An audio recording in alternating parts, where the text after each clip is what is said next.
معزز ناظرین السلام علیکم، میں ہوں فیاض دانش اور آپ دیکھ رہے ہیں علم ٹائم یوٹیوب چینل۔ محبت، یہ شعبہ بھی عجیب ہے۔ دیواروں پر اکثر اشتہار پڑھنے کو ملتا ہے کہ محبوب آپ کے قدموں میں۔ یہ کاروبار اعلانیہ کیا جاتا ہے۔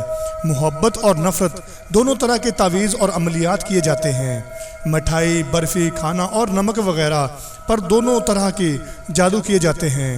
نسیم پیر صاحب کے پاس گیا، فلاں لڑکی سے مجھے محبت ہے، آپ برفی پڑھ دیں تاکہ محبوب سے وصل ہو جائے۔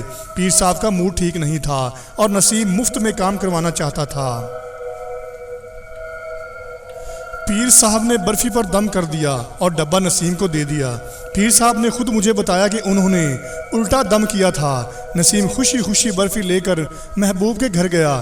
محبوب نے چائے بنائی اور سارے خاندان چائے اور برفی کے مزے لینے لگا۔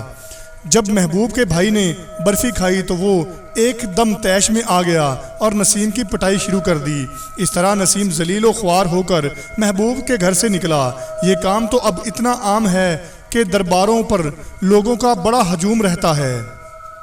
اسی طرح محبت پیدا کرنے کے لیے بھی مٹھائی، نمک، چینی اور برف وغیرہ کو دم کر کے کھلاتے ہیں۔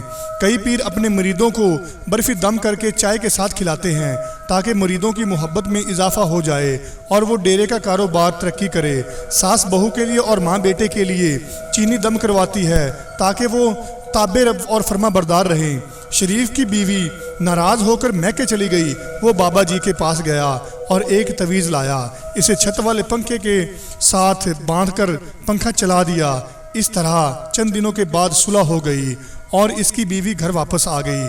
چند بزرگ قرآنی آیات لکھ کر تختی باندھ کر درخت کے ساتھ لٹکا دیتے ہیں۔ اس عمل سے بھی میاں بیوی میں صلح ہو جاتی ہے۔ کچھ لوگ زعفران سے نقش لکھوا کر اپنے سرانے رکھ لیتے ہیں تاکہ میاں بیوی میں پیار پیدا ہو جائے۔ میرے قابل احترام معزز دوستو، یہ مضمون اتنا لمبا ہے کہ اگر اس پہ پوری ویڈیو بنائی جائے تو میرے خیال سے 2-4 گھنٹے کی یہ ویڈیو بن سکتی ہے۔ لیکن میں ویڈیو کے اختتام سے پہلے آپ سے گزارش کرتا ہوں کہ اگر آج کی یہ ویڈیو آپ کو پسند آئی ہے تو اپنے دوستوں کے ساتھ شیئر ضرور کیجیے گا۔ مجھے اجازت دیجیے، جلد ہی ایک اور ویڈیو کے ساتھ حاضر ہوں گا۔ تب تک کے لیے اپنا اور اپنے تمام چاہنے والوں کا ڈھیر سارا خیال رکھیے گا۔ مجھے اجازت دیجیے، اللہ حافظ۔